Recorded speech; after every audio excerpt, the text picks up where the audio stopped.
all sentient beings may realize Buddhahood. We go for refuge to all the Buddhas, so that all sentient beings may realize Buddhahood.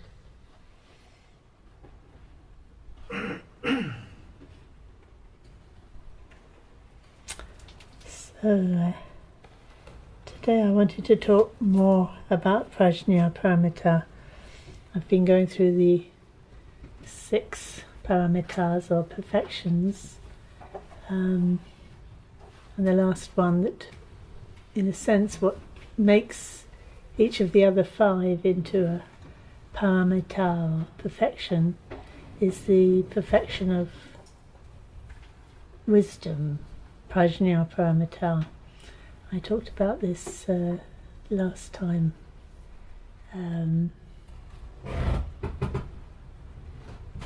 I think I talked about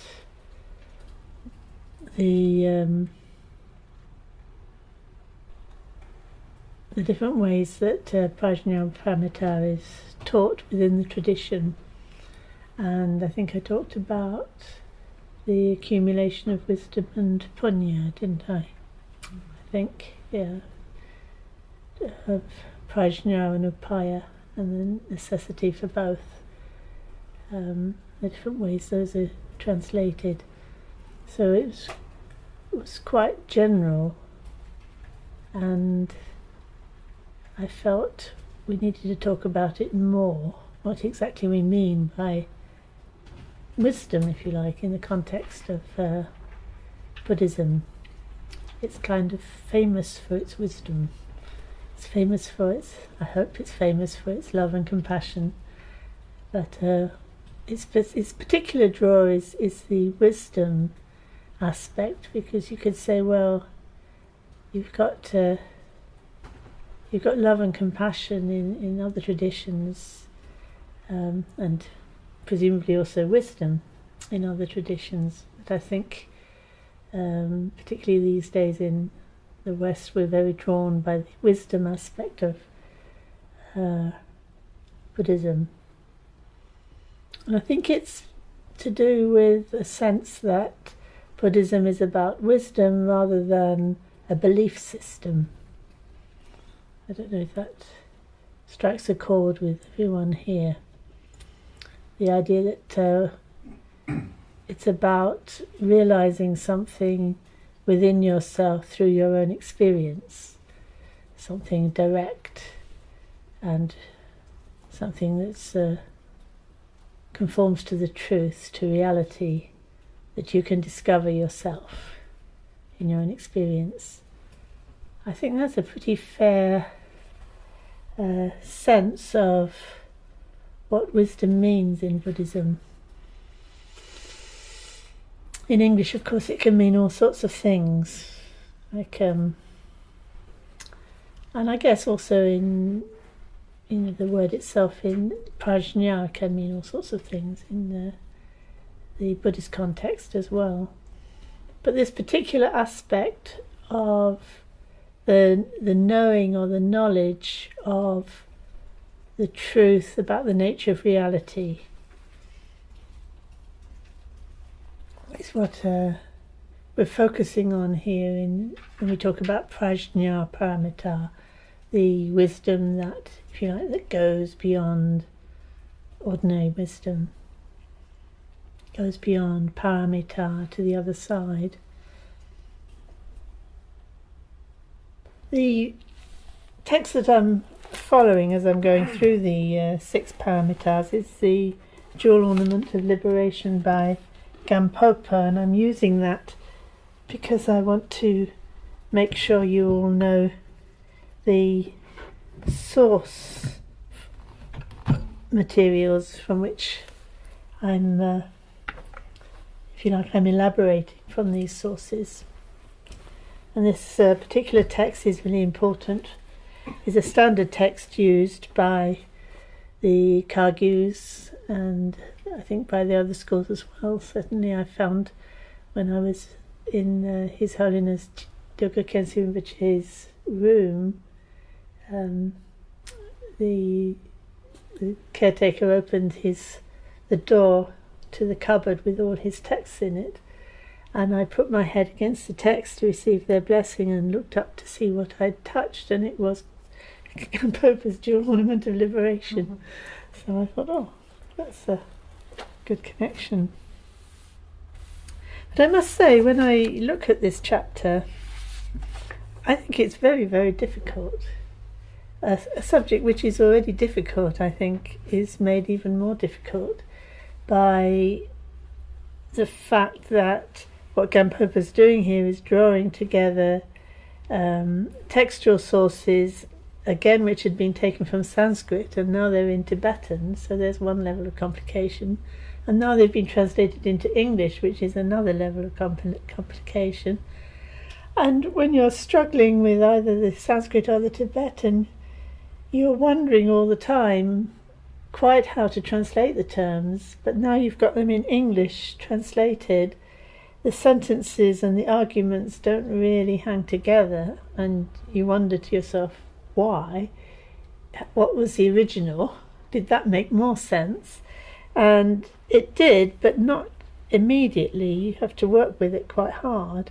So to present people who are not studying the languages with quotes with all those problems in them, I don't think is going to be very productive unless you've got time to really study the original and to elaborate on the various issues that come up when you look at the text. It is useful to do that. I mean, I hope it's useful. I've spent many of my years of my life doing it. But when it comes to actual practice, I have to ask myself another question. What in all of this is actually useful for my own practice?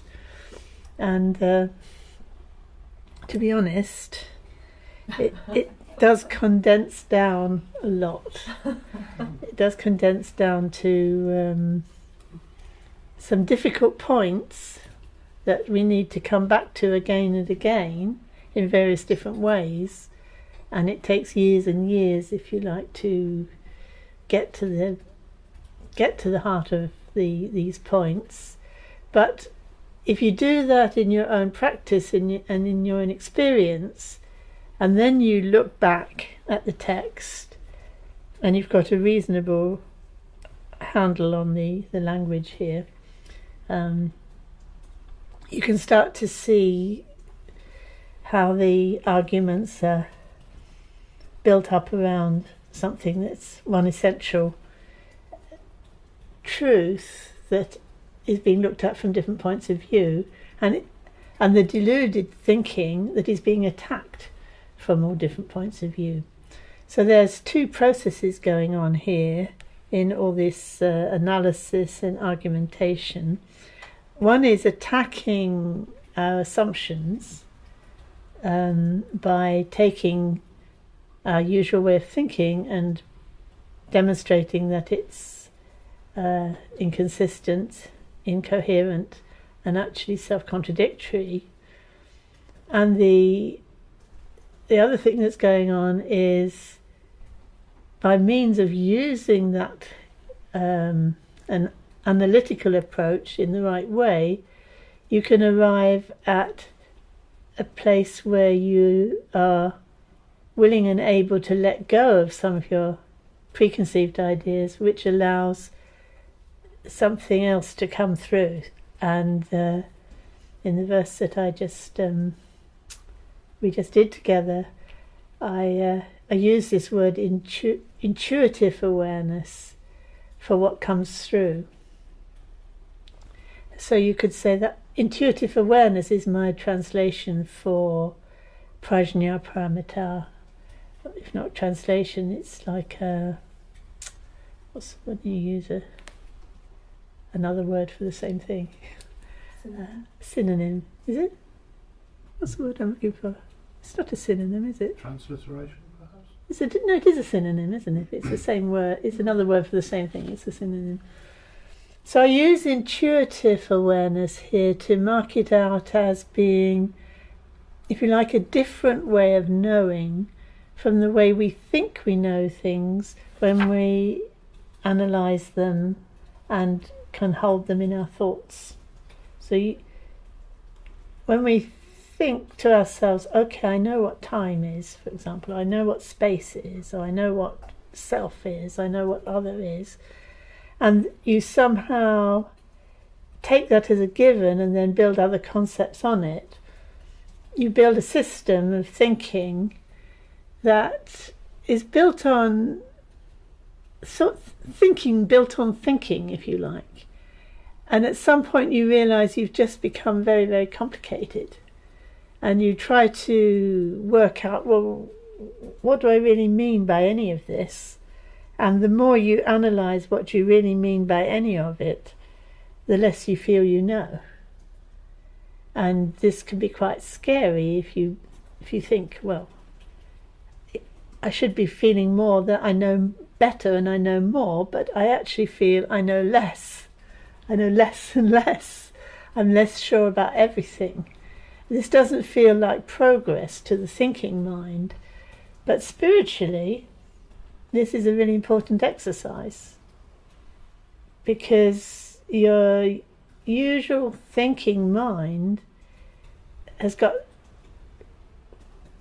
really managed to confuse us into not recognizing our own intuitive awareness that the thinking mind is based on, actually.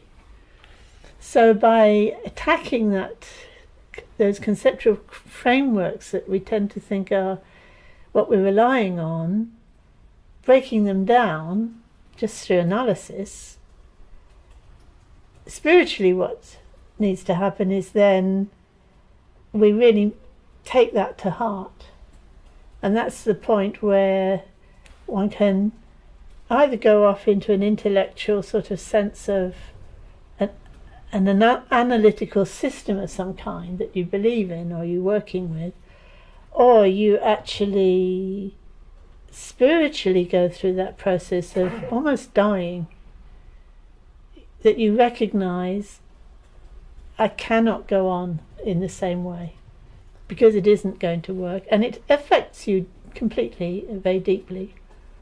And you realize I have to, and sometimes the word is used, surrender, but I happen to not like that word myself because I think I associate surrender with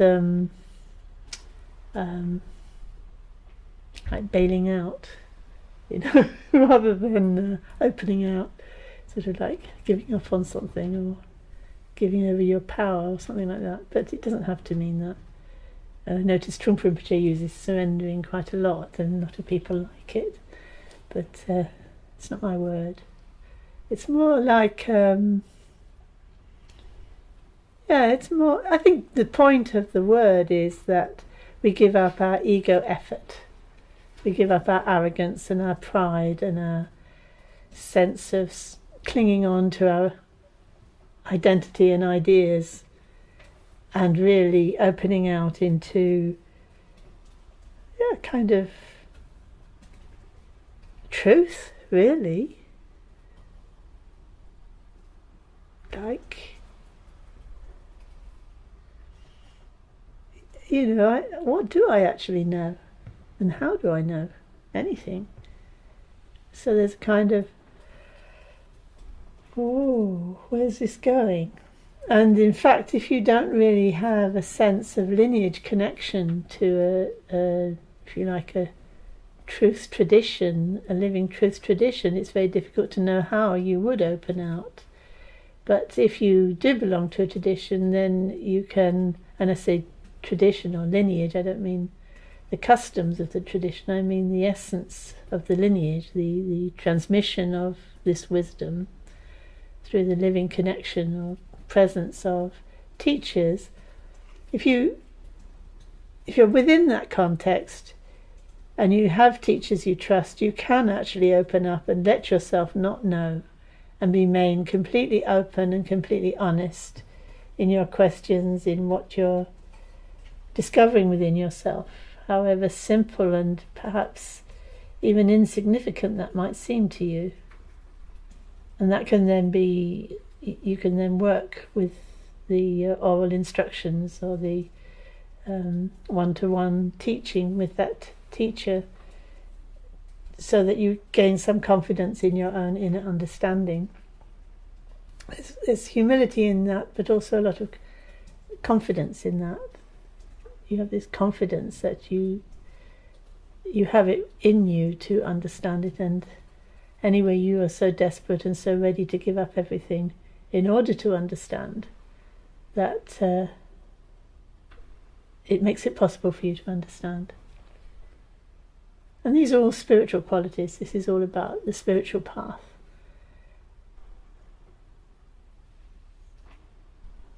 So I keep emphasizing that, because when you look at the, for example, this is what Gampopa has written is drawing together from various threads within the tradition, the Mahayana Buddhist tradition, or the whole of the Buddhist tradition really, in a way that could be read as quite intellectual. And I think I'm afraid that if we talk about it in too much detail, everybody will start to get very intellectual. And I don't want us to be distracted by that.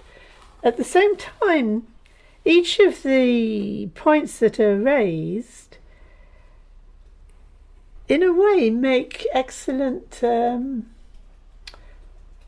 koans. That isn't that's a Zen. Which is it? Is it Sutta Zen? Which Zen is it? It has the koans. Anyway, which is it? Rinzai, yeah, I think that's right.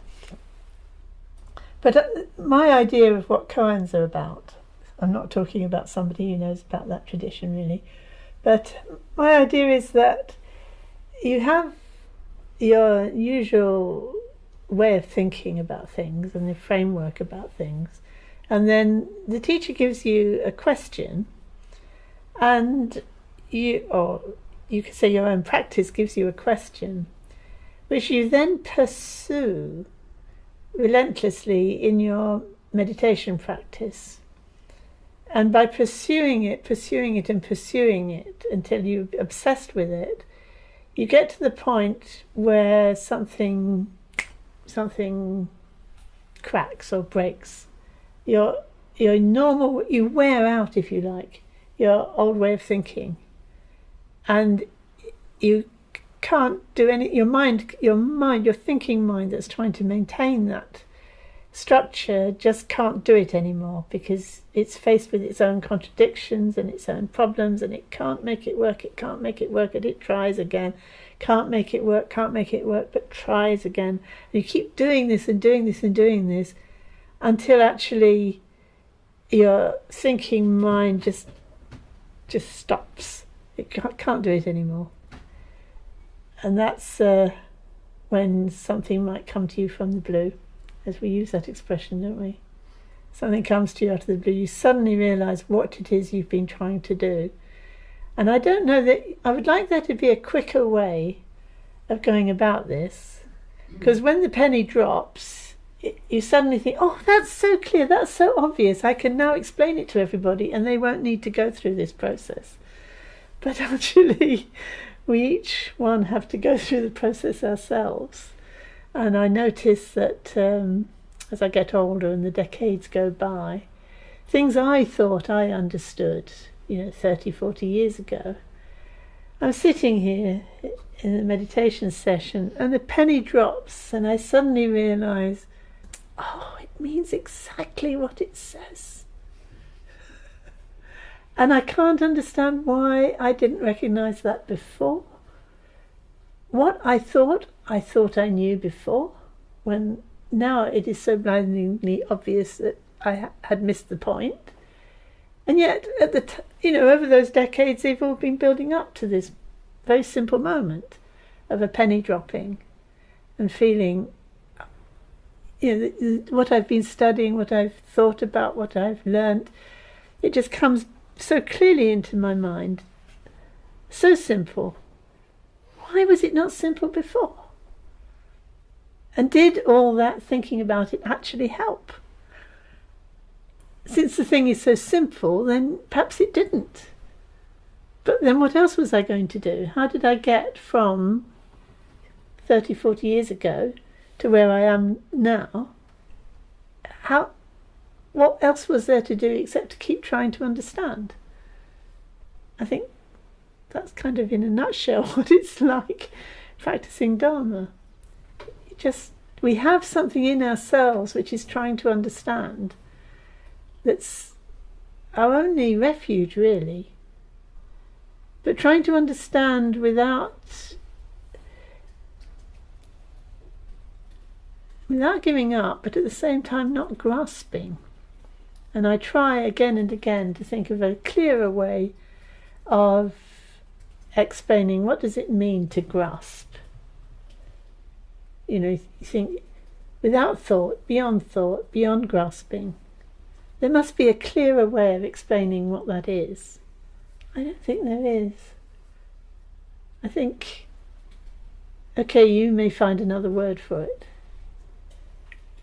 But there's something that we're doing that we have to learn not to do.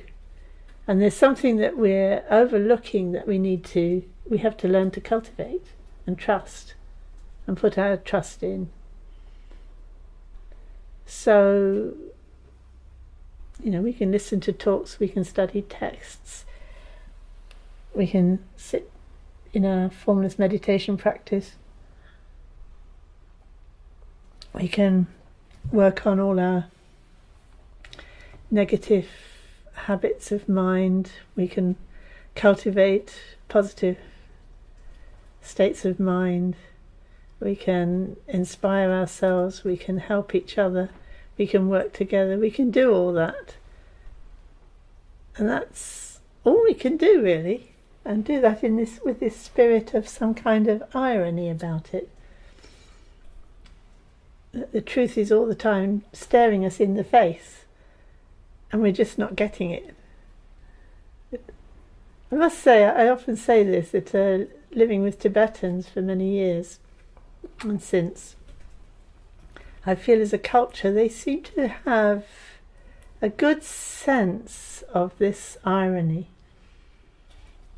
That I'm sure I said this last time as well, that they'll do prostrations from dawn to night for months on end. They'll do circumambulating stupas, they'll do constantly doing mantras, they're constantly making offerings or trying to do things that will be helpful for others. They're constantly putting all their effort into all of this, at the same time as saying, I'm such a lazy person spiritually, because I'm only chasing after what is graspable. I'm not able to actually let go into what lies beyond all those concepts. So they're very humble about that actually all that they're doing is not actually quite the point, but it's their best effort.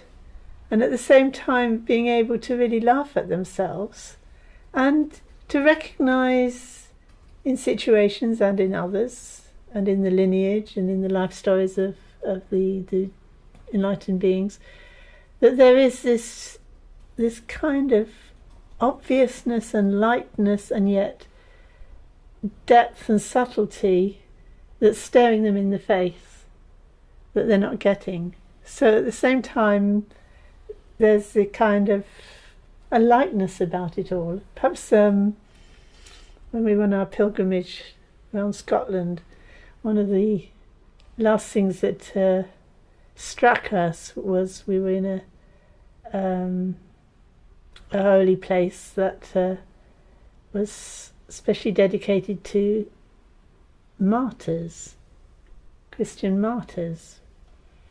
And it really came home to us how strongly this sense of the importance of giving up attachment to your life, to your everything that you might be attached to, because the truth is beyond all that, and is in the face of truth, none of that is important.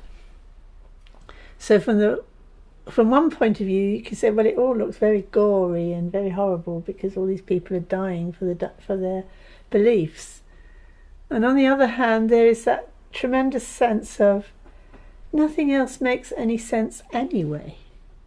So why not be a martyr? Why not give up everything? What does it matter if you're killed? It's kind of like there's something more to it all, there's something beyond it all that's more important. It's a very gory way of getting that message over. Nonetheless,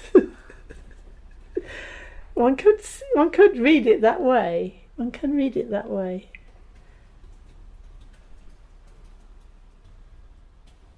I think generally I was struck by that on this pilgrimage, actually. I was very struck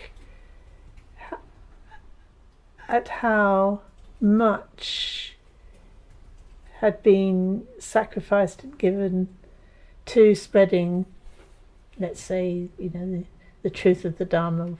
I mean, who knows, really what anyone was doing, but there was that sense that there's something far more important than this life, far more important than worldly values, far more important than all our attachments and even our life itself. And these hermits and saints living in isolated places, away from any distractions, giving their lives entirely to understanding the truth of their, let's say, spiritual life. Maybe that's a term we could use in common. I was impressed by that and how strongly they believed in their faith and how we're able to take that out and to actually, to bring it right into the lives of the people that they converted. Kind of as Buddhists, we have this idea that, it's not good to go out and try and convert everybody, which I began to wonder about that when I looked at what St. Columba and St. Marube and all these other saints had managed to accomplish. They went here, there and everywhere, building churches and cultivate, managing to get their message across to all these people who were not, sometimes quite hostile. I thought, they really, really believed in what they were doing. There's something good in that. Something really good in that kind of conviction. Of course, you might go into the details and find out that it wasn't all as good as it looked. But nonetheless, the possibility there is that it is good.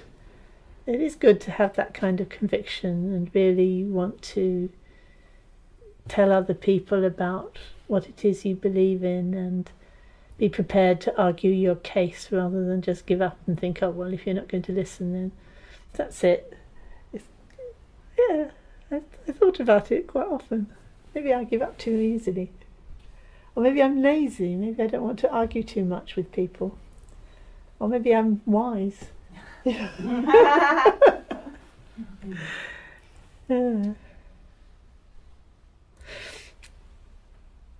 But the special thing about the Dharma, the Buddha's teaching about the Dharma, it's not just it's about a religion. In fact, it's not really about a religion that you're trying to establish.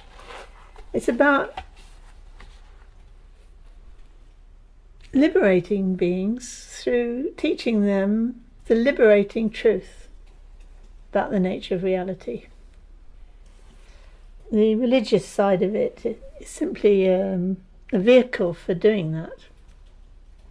The important thing is that we are trapped. We're trapped because we're not seeing things right. We're not seeing things as they really are. And that means that we're trapped in our own thoughts, you could say, that are giving us the impression that we're trapped in birth and death. We're trapped in a cycle of birth and death. So birth here is a very special meaning of birth. It's this is really interesting because everything you say everything I say, from one point of view is true and from another point of view is false. So you could say all we are is these deluded beings who are trapped into thinking that we are, we are our bodies, our world, our feelings, our thoughts, our consciousness, and we're clinging on to this idea of ourselves, and it's all falling apart all the time. So we're suffering from loss, we're suffering from fear, we're suffering from trying to hang on to things that don't last, trying to avoid things that simply are this way things are changing. So we're kind of clinging on to trying to make something solid and real in a situation where it's all dynamic and falling apart, and we need to relax and not grasp. So that's one way of presenting it. And it's true, as soon as we recognize that, the reason I'm so upset is because I'm clinging to this idea, or I'm clinging to that idea. I don't have to cling to that idea. I could actually let it go. I could open up. I could tell another story. I could relate to this differently. We don't suffer so much. So I think that's something we all familiar with in our own experience. Although we might not think that's, the whole of reality. We might think that's just how my mind works. But it's not the whole of everything. So to change the way I think about things and to cheer up generally, I could lead a happier life. But that won't help me if things get really bad. Because, if I lose my country, if I lose my livelihood, if I lose my partner, if I lose my children, whatever it is, I'm, my sense faculties, or, if I lose those things, I will suffer, definitely. However I think. Pain will give me suffering, however I think. Fear and so on, and worry and all these things will cause me suffering, whatever I think. So we can alleviate a bit of the suffering through changing the way we think, but we can't alleviate all suffering. And from the Buddhist point of view, we'd say that's because we've been born. Because we've been born, we've taken birth as beings in this particular unstable and unsatisfactory world, and therefore we will suffer. Even it's called, that grasping at this life and this body is called suffering. It is suffering. And the reason it's suffering is because of impermanence. Because it's impermanent. It's nothing there that you can hold on to. And then you can always say, and then the good news is, it's not actually self, all that is changing and impermanent that I'm trying to cling on to isn't actually myself. That isn't what I am. So there's two meanings there. One is there's no self in all of that. And the other is it's not really myself. So somehow I have to discover what I am elsewhere, not in that. But then that again presents difficulties. Because then that's almost like saying, so I have to reject everything that I know and find something that's completely different. And that's not going to work either. Because you're trying to talk in two different ways at once. What I'm attached to is what I think is there that isn't. And what is really there is what I can't see because I'm thinking and clinging on to things that aren't there. But I'm not looking anywhere else for it. If you follow what I mean. So it's quite a subtle message. There's a danger that you might think, I have to reject everything, I mustn't enjoy anything, I mustn't, I must somehow, reject all the pleasures of the senses, I must somehow cut myself off from everything and everyone who might distract me. I need to keep myself pure, I need to keep myself away from everything because it's all samsara and it's all negative and it's all impermanent, and the word they use in the text is impure, meaning it's imperfect, it's it's not ideal, it's flawed, so leave it. And then the danger is then you go too far, that you now have a negative view about everything. And that is a big spiritual problem, if you like. Spiritually, that is not going to lead anywhere. It's just like a knife edge, really, of actually seeing what's wrong, which is your prajna, your wisdom, your jnana, and then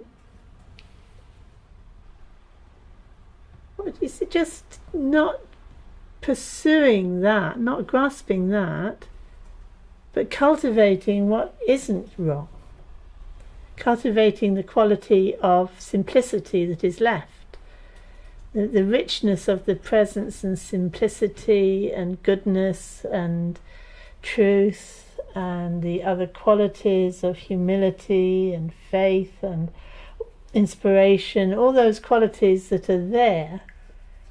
Cultivating those, how? Well, you have to find your way how, like you found out how to walk. We have an instinct for it. We have an intuitive sense of how to do that. And then letting those wrong ways of thinking fall away. So I keep coming back to this same point, don't I, again and again. On the one side, there's the mistaken way of thinking, that you're training yourself to notice and analyze and abandon, and training yourself to notice the intuitive awareness that is actually able to do that, which is actually able to follow the path at all, and cultivate that without getting it too caught up in the conceptual and thinking mind. Nonetheless, we need pointers all the time. Like every wrong way of thinking needs a pointer to point you in the right direction. So that's more. It could be more words and more complication, or it could just be you take the words as a bit of a hint to notice a wrong way of thinking. But you're not going to notice that wrong way of thinking, and it's not going to help you to notice it unless you are actually trying to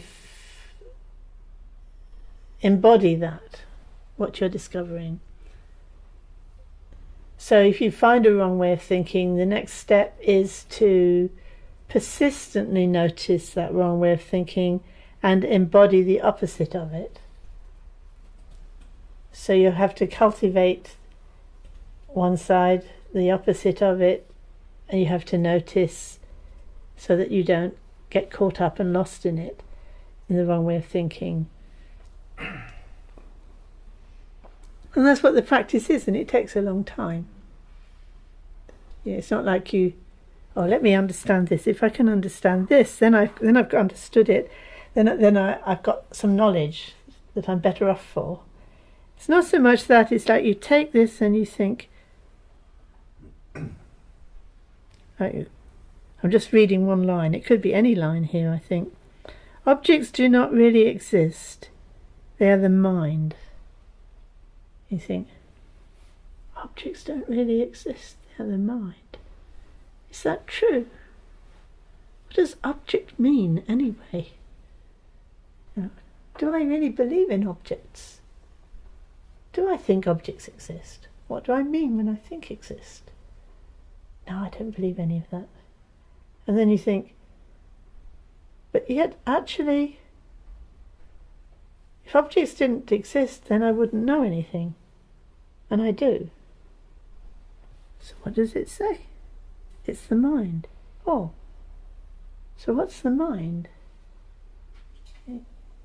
Can I distinguish my mind from anything else? Do I ever know anything that isn't my mind?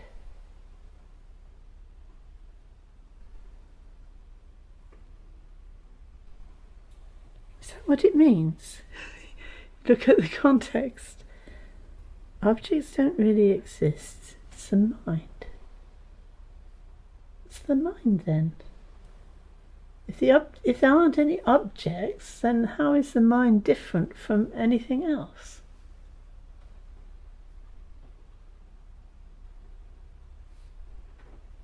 So you can think about that and try to have a kind of work out some kind of idea what that means. Or you could just use it to kind of keep coming back to your experience.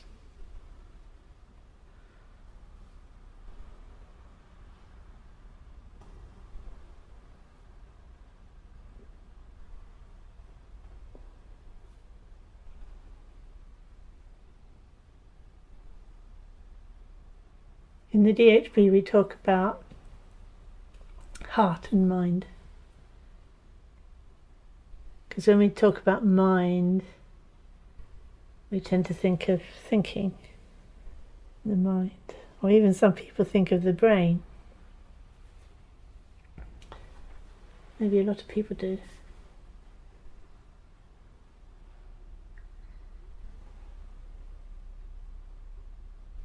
So thinking has something to do with it, because these things don't think. People do think. I recognise thinking is really significant about another person. You know, if something's thinking, I think they're a person. I look at a dog or a cat or an animal and I notice it's thinking. I know it's a person. There's a definite sense of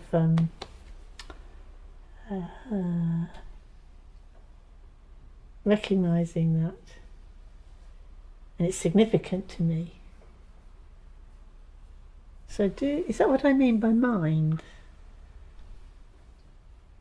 But then that would imply mind was to do with thinking, or does it? Can there be mind that isn't thinking?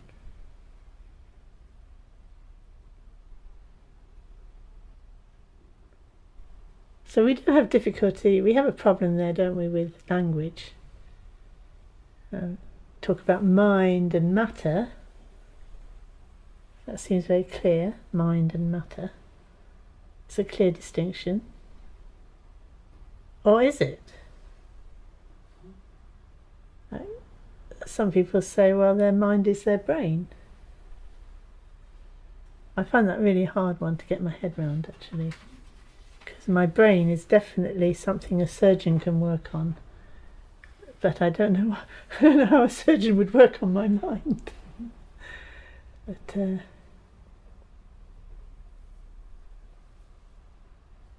then if you talk about the nature of the mind and you talk about the nature of the heart, there might be a difference. Or is there?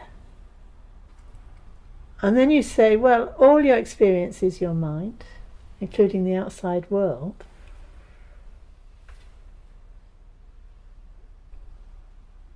That feels different again, doesn't it? What kind of mind is that could be everything is that?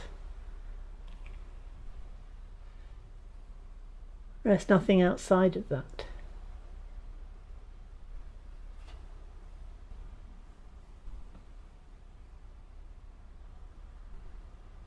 Or if there were anything outside of that, how would I know?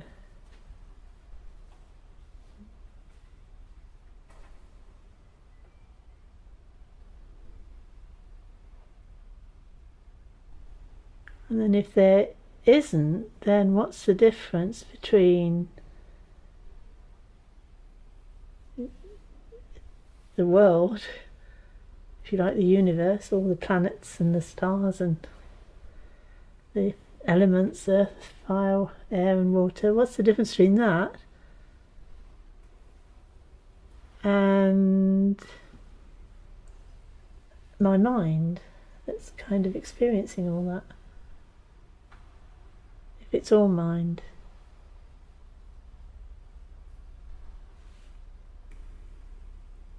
I must say, I was already wondering about that 50 years ago, or more I think.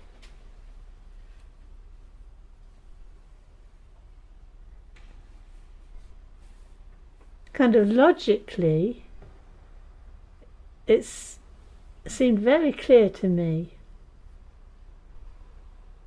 that there couldn't be a difference in substance, if you like, a difference in nature between what I knew, the world, and the mind that knew it. Because I could see no, if you like, philosophical way around that problem of not being able to know what's outside.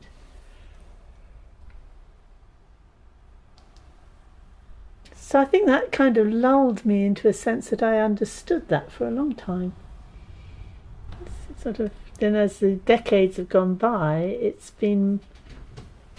increasingly shocking to realise the implications of that being true.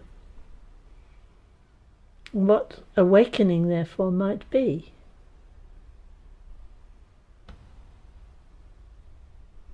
We talk, one of the images that Khenpo Rinpoche talks about a lot is the Buddha's own image of life is like a dream, an illusion, magical illusion, an apparition.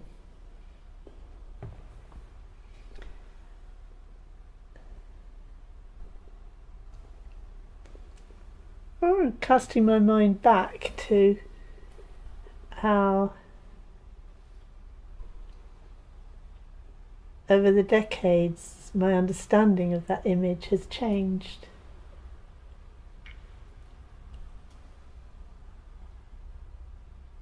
I think the immediate association we have with that perhaps is when somebody dies, or we think about our own death, or we think about the decades that have gone by so quickly. Oh gosh, it's like a dream, it's all gone. It's like I've woken up and it was a dream. It's nothing left of it, and nothing left of this person, it's all gone.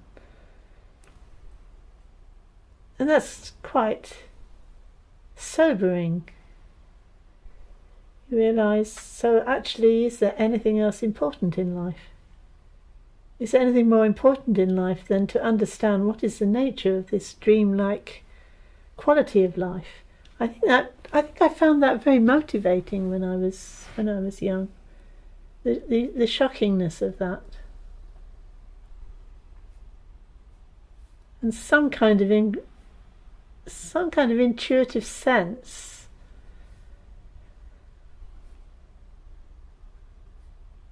that dreamlike quality might be significant. But it's an image I keep forgetting, because dreams seem so different really from our life. There has to be more to life than there is to a dream.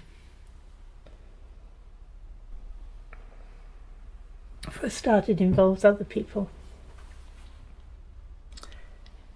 If a dream is like my own mind playing, if you like, in the space of awareness, things are appearing and disappearing, experiencing them, getting involved in them, but when I wake up I know it was just my own mind. I don't expect anyone else to have had the same dream or to experience that same dream. So then it kind of fades into, well, what is this life then? When it, I could do something in a dream that wouldn't have particular consequences, it wouldn't hurt anybody particularly. Whereas if I did that in my waking life, other people would say, ow. They kind of, wow, they would be affected by it.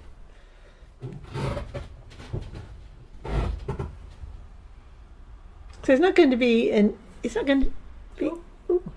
easy to come to understand how everything is like a dream. Is that supposed to be literal? In which case we've got a sort of solipsism on our hands, that we each have our own imagined world. Or maybe there aren't any other beings except myself imagining other beings. Or are there actually other beings too? In which case it's not like a dream, although it is like a dream. There's some quality to our experience which is dreamlike and yet significant, in the sense that there is this real connection between beings.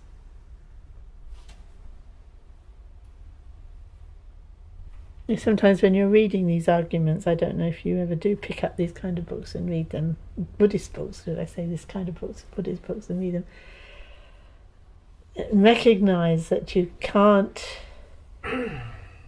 grasp anything. So it's all like a dream and an illusion.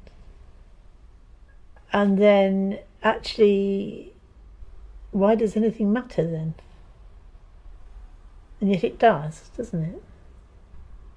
So as Buddhists, what are we trying to do then? Are we trying to wake up to realise nothing matters? Or are we trying to wake up into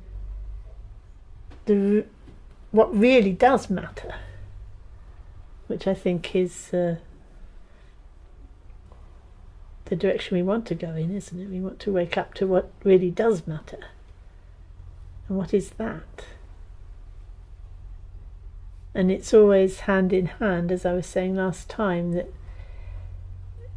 something does matter. And we have to work with that side. You could say that's the upaya side, the method side. Working with others, working with the world, working with generosity, with discipline, with patience, with developing this tremendous energy for the practice and this one-pointedness, and then the wisdom that goes beyond. All of that needs to be worked on, and it's all got a sense of meaning to it. On the one side it's called liberation from samsara and birth, and therefore death and of suffering. But the other side of it is that it awakens within us this endless compassion for others, this endless love and compassion for others, that we're now able to work forever to liberate others. That's actually that's what's behind it all, if you like. That's the meaning behind it all. This tremendous love and compassion for others, which is empty.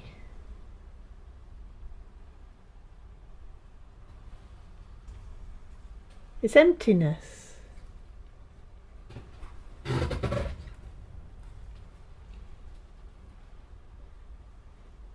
That takes a long time to really recognize that connection between realizing emptiness and our capacity for endless love and compassion for others. So it's almost like coming at the same thing from a completely different point of view, isn't it? How do they come together? How can they mean the same thing? And do we have to talk in terms of emptiness?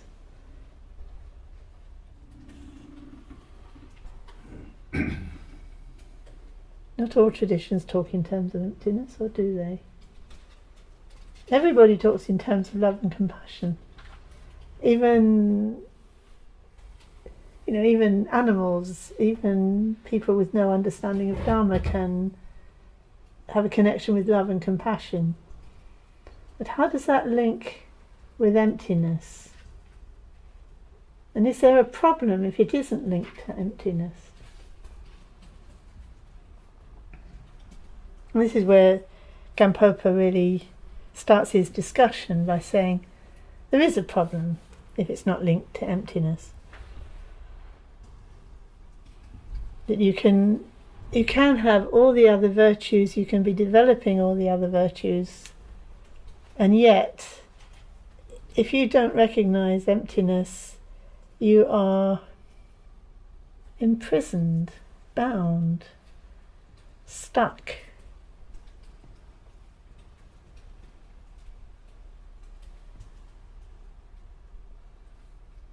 It's necessary to recognize and understand what emptiness means.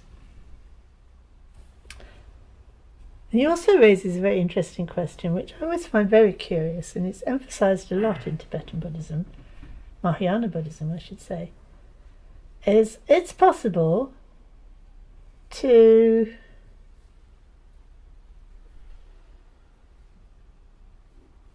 go the other way and have this wisdom of emptiness and not enough upaya. And that would also be a kind of bondage. I find that very tricky. I think, how can you have a nirvana that is actually bondage? I can't see that. I can see how it develops historically as an idea that needs to be addressed.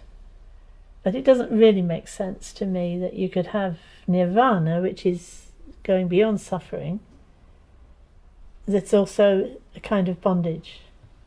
But he does use that kind of language. Sometimes they use that kind of language.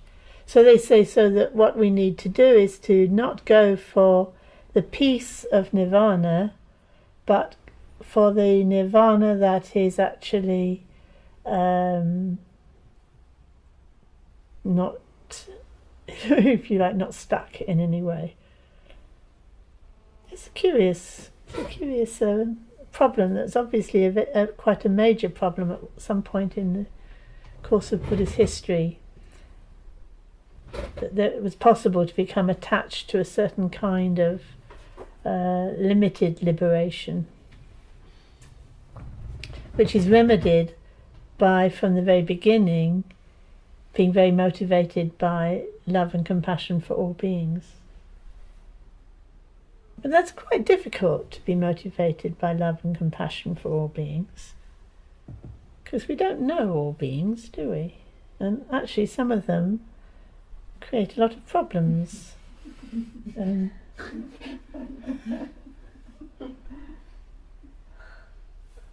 It's very difficult to be motivated by that. I mean, it's a nice idea and an ideal, but to be actually motivated by that is quite difficult.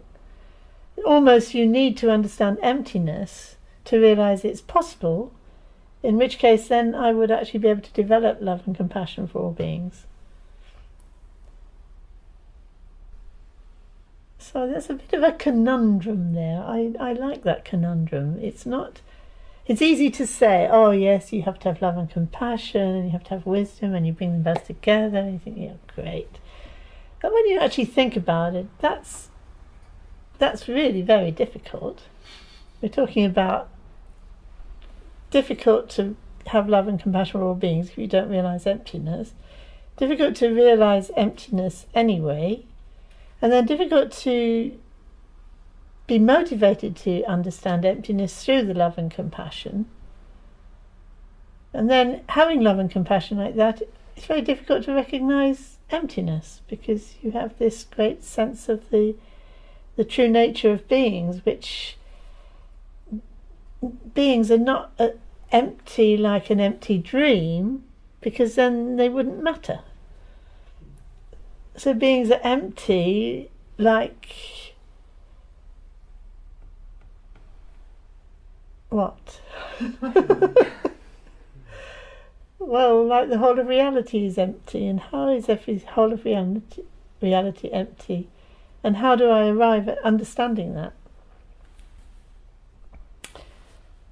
Well, as I was afraid, I was going to start my talk now, going into more detail about the kind of arguments that are used in the Mahayana to help cut through our confused ways of thinking.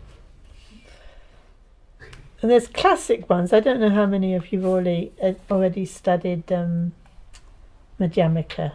Oh, has anyone studied Madhyamaka? Yeah. Has anybody studied the progressive stages of meditation on emptiness? Some of you, yeah.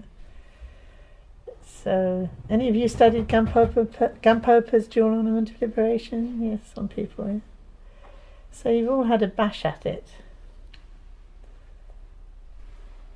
And then you've all had, some of you at least will have read things or studied, practiced Mahamudra texts like Ranjan Dorji's prayer, Mahamudra prayer. How many of you studied that? Yeah. So there again, you've got pointing out instructions, and they go on and on. There's a tremendous amount of really wonderful texts and teachings that you can look at. But actually, when I look at them, they all seem to really be different ways of homing in on the same essential problem of how something can exist. Or even I was thinking this morning, this expression, Demba Drub, it can be verified as existing, if you like. So if you were to take, for example, your own mind, whether you think your own mind is separate from the outside world or not, if you just take the idea of your mind and you think to yourself, well, my mind is like a stream of experiences. If you just take that as a kind of first assumption, I'm experiencing this moment, and then next moment I'm experiencing something else, and then the next moment I'm experiencing something else, and then I can think back, there were the moments before, and then there's the moments ahead. So is that does everyone feel at home with that way of thinking? So that's more or less how it all seems to be, doesn't it? And then there's a difficulty with that, because if the moment before, when I think the moment before, it's gone. So in my formless meditation, if I notice I'm thinking, whatever I was thinking was a moment before.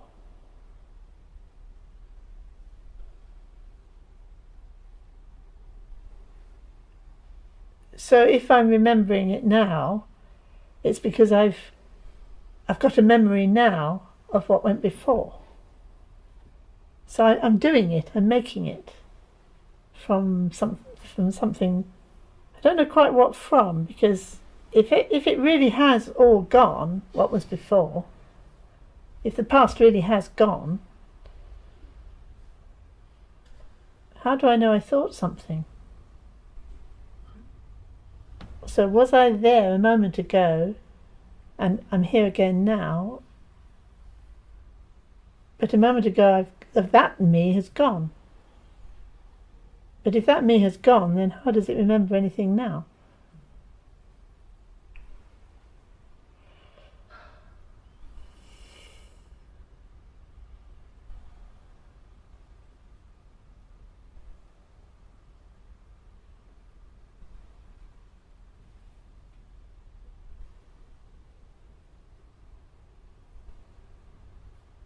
I'll leave you with that one.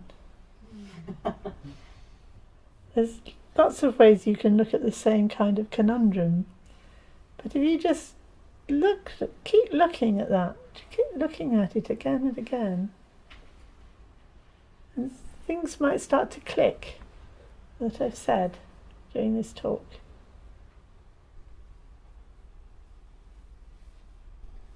What I might have meant by all that. So does anyone want to ask a question?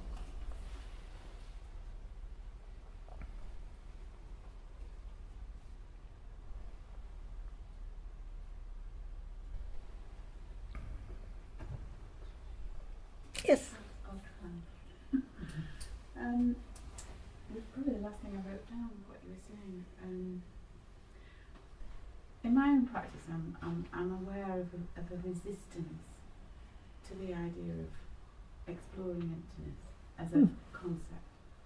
And I hear myself a lot in situations here, leaning on love and compassion a lot, and I hear there's a leaning in it. So it just struck me when you were talking about that. I tried to formulate a question and I couldn't. I heard you express some kind of doubt, but I might have put my own interpretation when you were saying about this idea of nirvana around wisdom of emptiness alone is not enlightenment, or it's not the road to enlightenment. And I've read that before, and it's thought I've got it in here, but I haven't. So I was trying to formulate a question because when I was surprised when you said I can't remember your exact words. You said something like I'm not so sure about that or something. And so that was going on in here. But then as you carried on talking, and I thought about this difficulty that I have with emptiness, almost like it's some kind of threat to me in a way. And then I have to kind of drop that and sort of trust that, well, at some point it will. And I thought, is it as simple as attachment to love and compassion as an idea? So am I missing the point somewhere? Because I do see myself sort of, it's like I own it as something that I know, this idea Yes. of love and compassion. Yeah, I think that's what we do, don't we?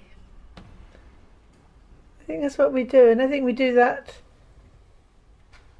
with everything, because that's how our mind works at the moment. So I don't think you need to feel as, it's the wrong way to go to try to develop love and compassion, because, this isn't really the real thing. But it's important to flag up. Hang on. Yes, love and compassion is important. It's important to me. I need to work on that. But there's something about, I'm going to hit at some point the reason why this isn't going to work unless I understand emptiness. And it's going to come to me why it isn't going to work. It's like I've been forewarned. And then you might start to notice your own difficulties with developing love and compassion. You might begin to recognise, you're working on it, things seem to be getting a bit better, you seem to be noticing more, something seems to be giving, it's working. But there's this difficulty, it keeps niggling.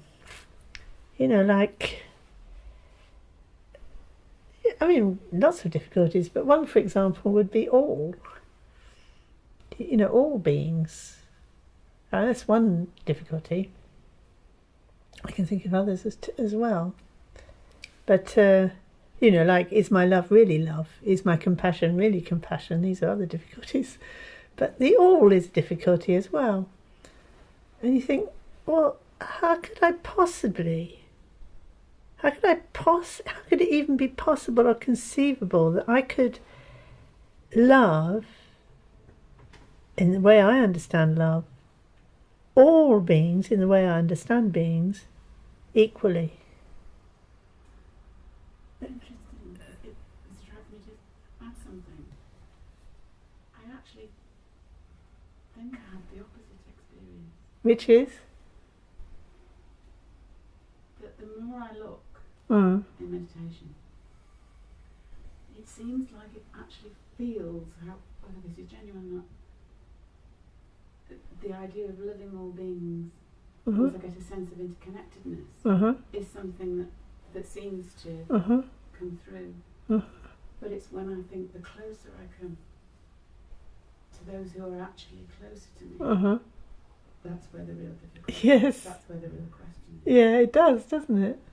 Yeah, that does. Now that makes complete sense, doesn't it? That when it seems crazy to me. Well, I think everybody shares that experience. What is it? Yeah, I'm just trying to think of a Buddhist joke about that.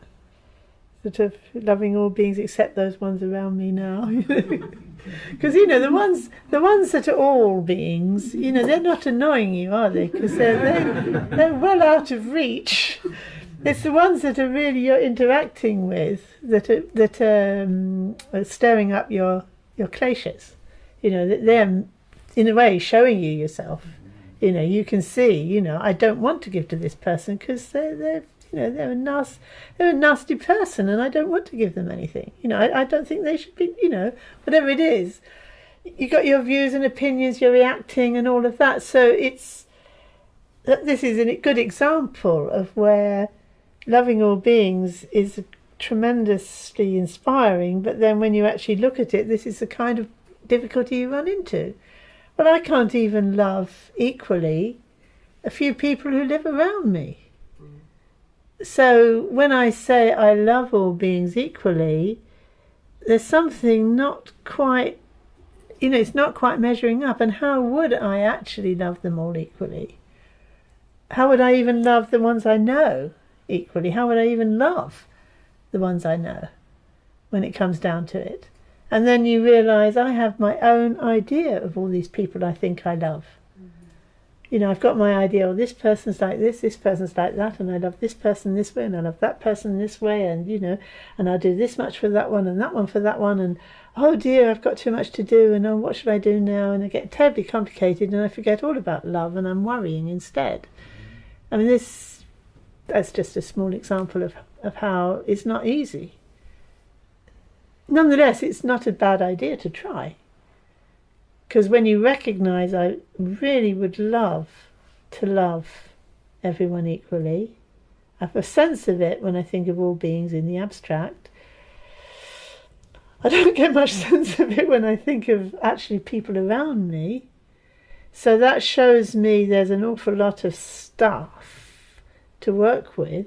And it's then when you start working with that stuff, you gradually start to dawn on you, perhaps actually what's missing is I don't understand emptiness.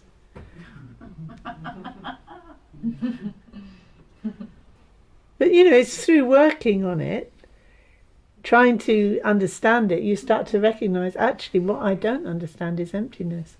I don't even understand the emptiness of myself, let alone others. And when I try to understand emptiness, I have a concept of what it is. And then I don't want to apply it because it's just this concept. So how do I actually approach it? How do I approach emptiness without it just being an idea that I'm trying to impose on myself? I've got to be much, much, much, much more honest, to be honest. I have to be much more honest and much more go back right to the beginning. I went wrong. This is the interesting thing. We're quite far down the line. And we think we can correct a few things here, and then it'll get better further on, because you can see there's a long way to go. So you think, it feels like, oh no, I don't have to go right back to the beginning, do I? I don't have to go right back before I even started, do I? And the answer is yes. Yes. You have to go right back to the very first mistake you made. And you have to have the courage to do that, the honesty to do that. It's kind of hopelessness to do that. You have to realise, I I've got, it's like when you've done knitting and you've made a mistake and you've got to unravel the whole lot. And you think, surely there's a way around it. Surely I don't have to unravel it all. You do. You have to unravel it all. There's no other way. Which, it's not so bad once you realise you've got to do that. It's not so bad. You just get on and do it. That's really what we have to do. And it's each time. It's like really. Almost you have to do it every day. It's almost like every day you wake up thinking you don't have to go back to the beginning, and then you realise, oh, that little mistake. I've got to go back to the beginning. Right to the beginning. The good news is that when you've hit the beginning, that's it. It's not like it's strange irony there. You feel like you're going back to the beginning. You feel like you've not learned anything. You don't understand anything. You haven't got anywhere. You're going to go back to the beginning because you have to be honest. It's your only choice. And then it's from that place it dawns on you.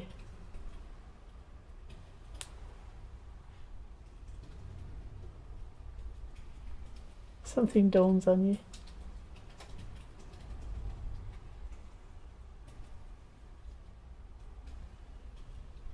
Gradually. I wish I knew a way of speeding it up.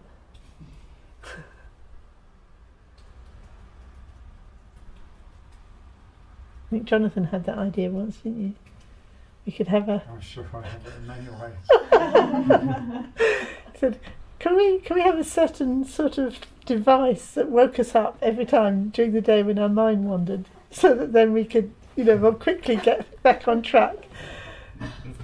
But the awful thing is, you have a machine that does that, and then in a very short while, we're immune to it.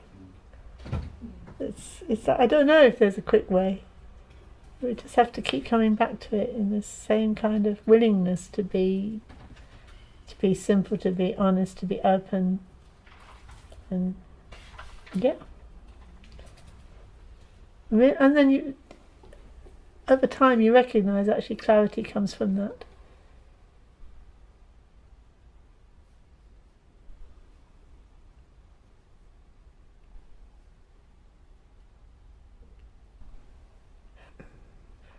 Get this image of myself setting off in the wrong direction every day, coming back, setting off in the right direction.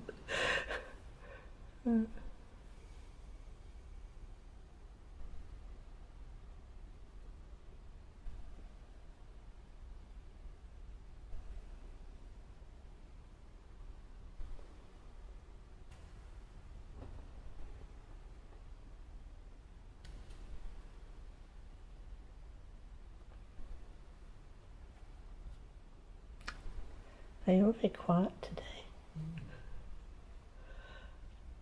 I was just going to kind of say, the idea that it's kind of easy to feel love to all beings in the abstract than actual beings in the present.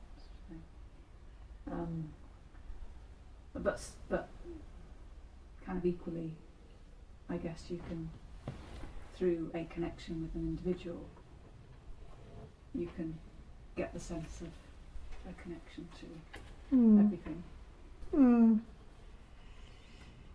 Yeah, I think that's how the metta bhavana works. When they're not being irritating. I think that's how the metta bhavana works, though, isn't it? You start, and it's interesting that it starts with yourself.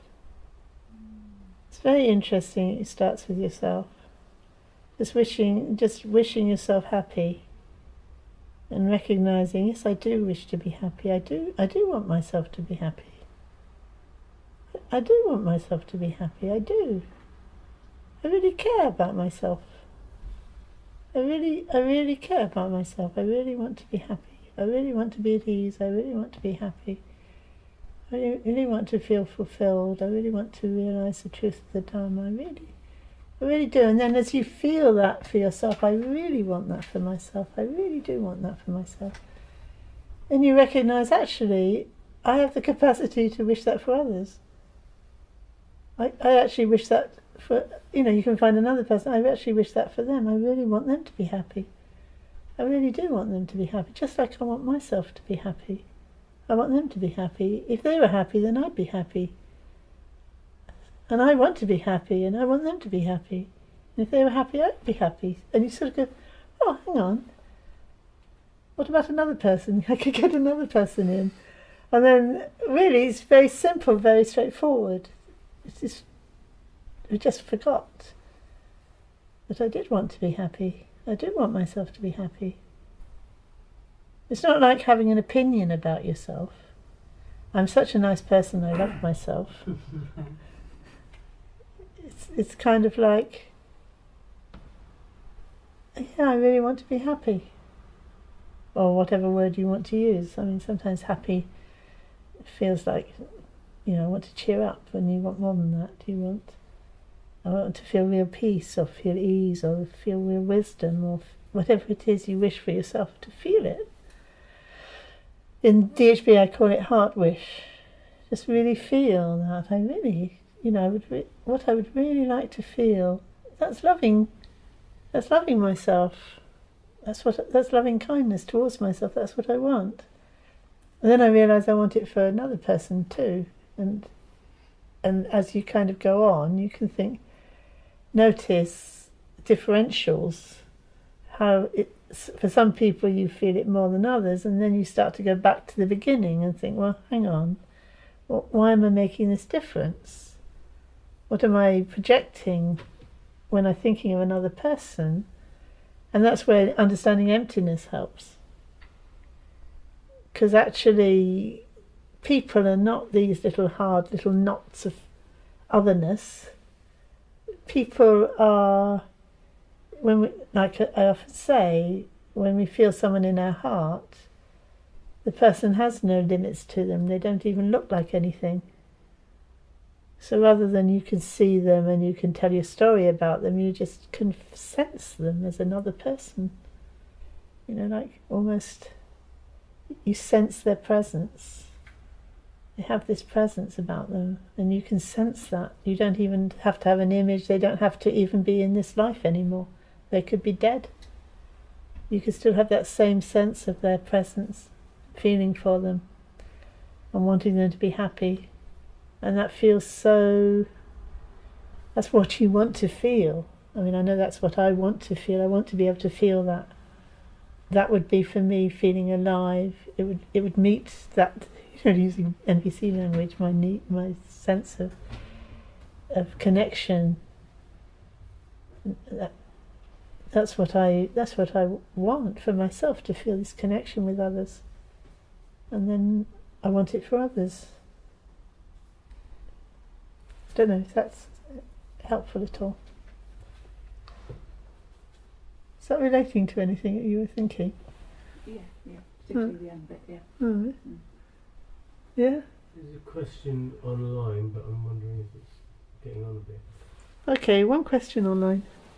It's from Jack, who says, you were talking about Trungpa Rinpoche, the unravelling or surrendering to the hopeless path. Does it relate to resolving karma, in the sense that if we are confident enough to surrender to the process of stuff arising and passing, does it slowly unravel all the knots that tie us to ignorance, or is that just too concrete? Trying to put together all the bits of that question.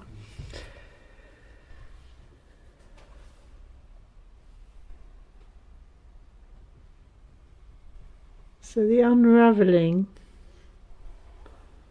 does that relate to karma? And surrendering to the arising and ceasing of things.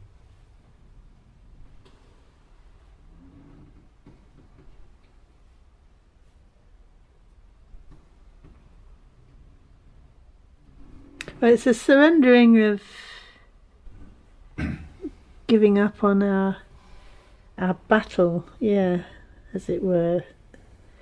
Whether things arise and cease or not, I'm not sure. But certainly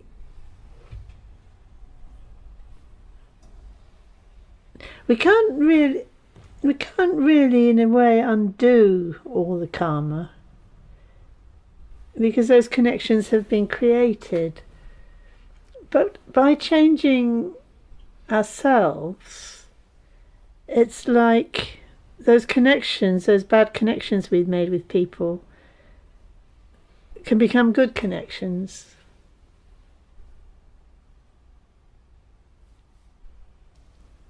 But it's not really like something, like this solid thing that then has to be all wiped off. This is why each time we say the prayers, there isn't anything to be removed actually. But I think there's too many threads in his question for me to really pick up, which is the... It could have been the way that I phrased it. Right. I can get him to ask you if you like. Okay.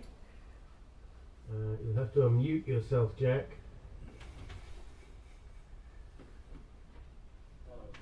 Hang on, let me turn you up a bit. I don't know how to turn you up on this. You're just going to have to speak up. Can you hear me? Yep. Yeah. Nice to speak. Yeah, my question might not be that clear, but particularly from that point of view, when you're sitting, and particularly when with the formless meditation,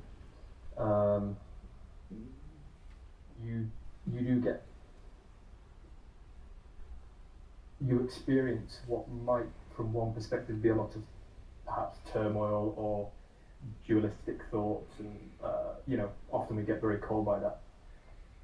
But in those moments when we can actually follow the instruction and actually open, they seem to become a lot less of a problem. And I wonder whether what the interpretation would be relating to karma, these connections that we have made.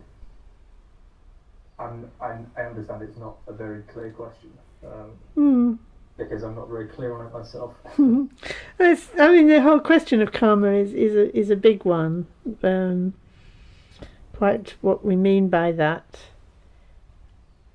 But I think you can think that is having a direct effect on karma, because what's making the karmic cycle so feed into itself all the time is the fact that we don't recognize what we've done.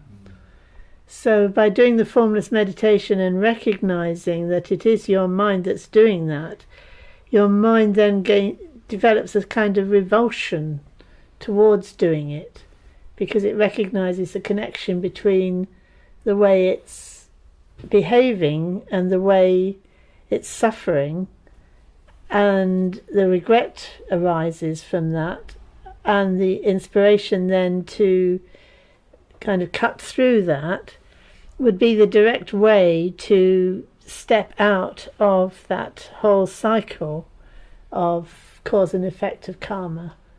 So it is a very direct method for dealing with karma, there's no doubt. Does that help? Yes, thank you. Good.